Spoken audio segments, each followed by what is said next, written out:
তুমি কে আমি কে, রাজাকার রাজাকার, কে বলেছে স্বৈরাচার স্বৈরাচার। বুকের ভেতর অনেক ঝড়, বুক পেতেছি গুলি কর। এই সমস্ত আগুন ঝরা স্লোগানের দিনগুলিতে শহীদ আবু সাইদ, মুগ্ধ আরো অনেকের আত্মত্যাগের বিনিময়ে বৈষম্য বিরোধী আন্দোলন যারা সফল করেছে তাদের রক্তের বিনিময়ে আমরা একটি নতুন বাংলাদেশ পেলাম। আমি গভীর শ্রদ্ধা ভরে স্মরণ করতে চাই জুলাইয়ের সকল শহীদদের। বিশেষ করে আজকের অনুষ্ঠান আমাদের 11 দলীয় ঐক্যজোটের নারীদের অনুষ্ঠান। আমি শ্রদ্ধা ভরে স্মরণ করছি জুলাইয়ের সম্মুখ ভাগে যেসব নারী বোনেরা সামনে থেকে লড়াই করেছে, যেসব ভাইয়ের স্ত্রীরা বিধবা হয়েছেন, যেসব মায়েরা তাদের সন্তানদেরকে বিসর্জন দিয়েছেন, আত্মত্যাগ করেছেন একটা আন্দোলনের জন্য।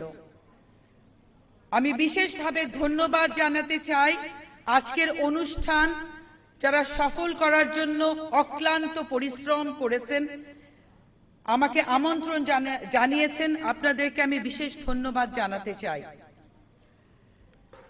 আপনারা সবাই জানেন এই জুলাই গণ অভ্যুত্থানের পরে জাতীয় ঐক্যমত কমিশন গঠিত হলো।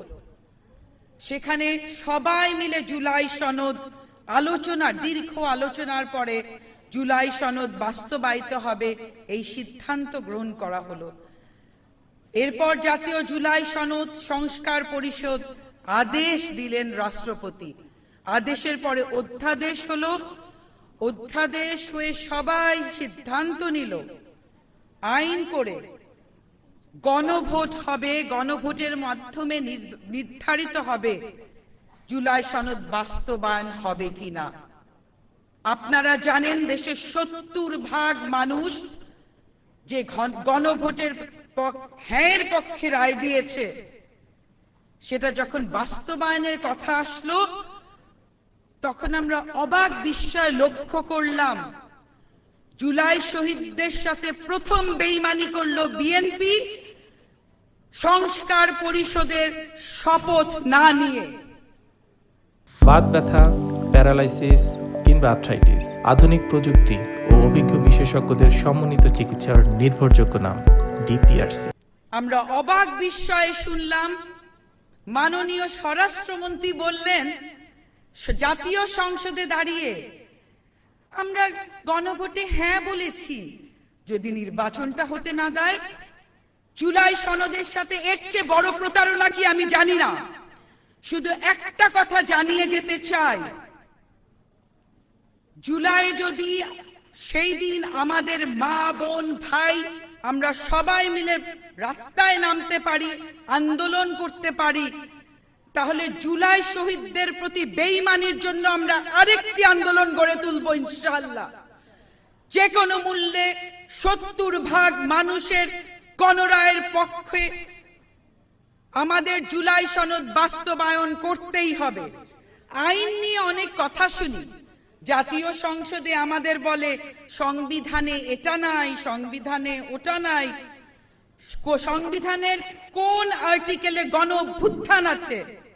সংবিধানের কোন আর্টিকেলে বলা হয়েছে যে ফ্যাসিস্ট থাকতে পারবে?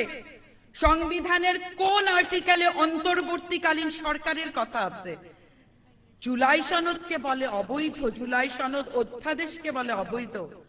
আমি পরিষ্কার ভাষায় বলতে চাই, জুলাই সনদ অবৈধ হলে এই সরকারও অবৈধ, এই সরকারের সমস্ত মন্ত্রী অবৈধ।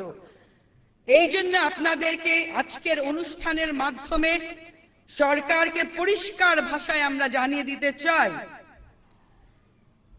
অবিলম্বে সংসদে যে আপনারা সংশোধন কমিটি করেছেন তা বাতিল করুন। সংবিধান সংস্কার পরিষদ যেটা জুলাই সনদে আছে সেটা গঠন করুন।